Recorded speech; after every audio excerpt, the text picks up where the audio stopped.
อยู่นี่มันน้าบ้านขับง้อยเนาะ ขับง้อยกะมีนาโอ้นากว้างเติบแล้วนี่ย่างไปสุดอันคือสิเป็นห้วยขับง้อยไปแล้วเป็น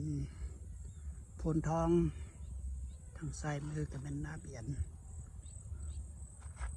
บ้านเฮามาแต่เทิงๆพุดหน่อยหนึ่งย่างมากับบดลดอก5 นาทีก็ฮอดแต่ว่านานี่มันอยู่ใจกลางเมืองเลยมันบ่ได้อยู่นอกเลยขันขายติดมดนี่ก็สิเป็นราคาแต่ว่าตอนนี้เป็นใส่ปลูกฝังก่อน นี่เป็นนาเบียดบ่เป็นนาขับง้อยอันนั้นไอ้ขัน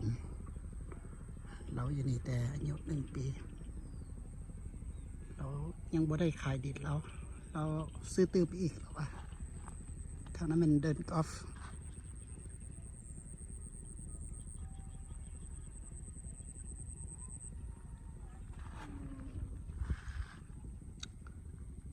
ฟซื้อไปหลายเติบเดี๋ยวเห็นมาแต่ขับง้อยพี่น้องขันบ่มาหน้าขับง้อยนี่ก็สิบ่เห็นเลยแบบนี้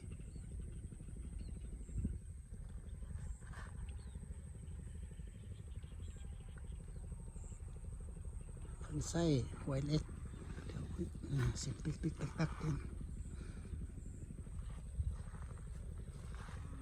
เอาอย่างต่อไปเบิ่งดูเพิ่นว่าบ่เป็นห้วยแท้อันน้ำที่ว่าขันขามง้อยกับนาเบียดหรือว่าโพนทองเพิ่นว่าหอมเป็นน้ำหอมเนาะแต่ว่าน้ำดีๆไปซอดฮอดบึงท่าหลวง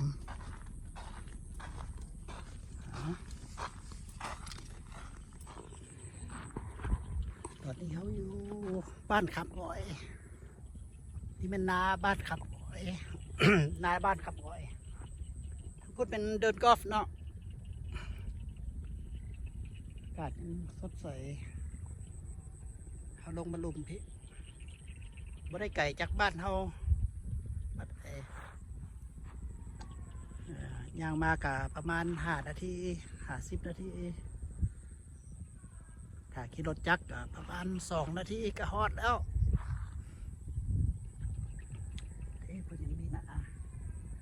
นี่ใจกลางเมืองเด้อันนี้เป็นเมืองไซเซธา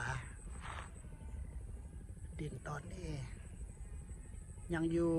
วงจรของเมืองไซเซธาเนาะแถวนี้เพิ่นยังบ่ได้ขายเท่าไหร่เพิ่นยังอาศัย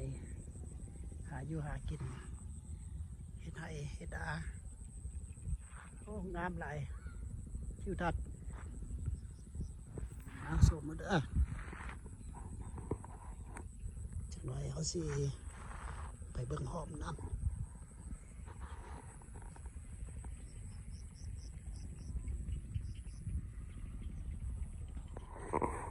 ตอนนี้มาหอดหอมแล้วเนาะหอมเอิ้นหอมเขาเบิ้นห้วย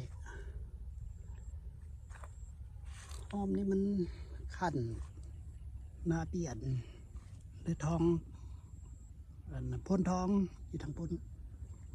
ฝากพี่เป็นขามง้อยบ้านขามง้อยนี่นาบ้านขามง้อย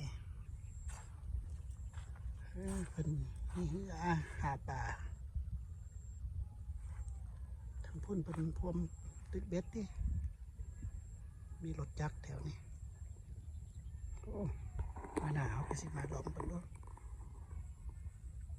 ขับเนาะอากาศเย็น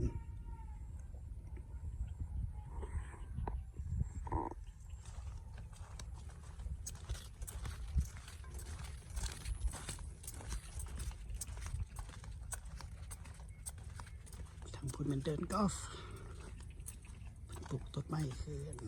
ต้นไผ่ต้นอย่างเป็นอะไรนั้น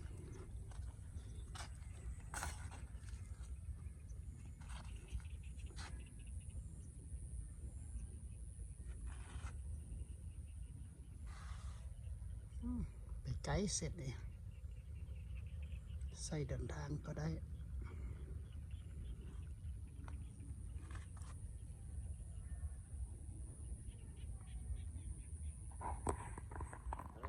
อันนี้เป็นตู้โซดามาหาปลา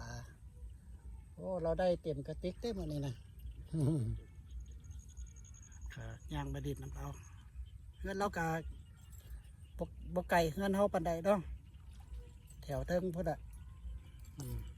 ไปแล้ว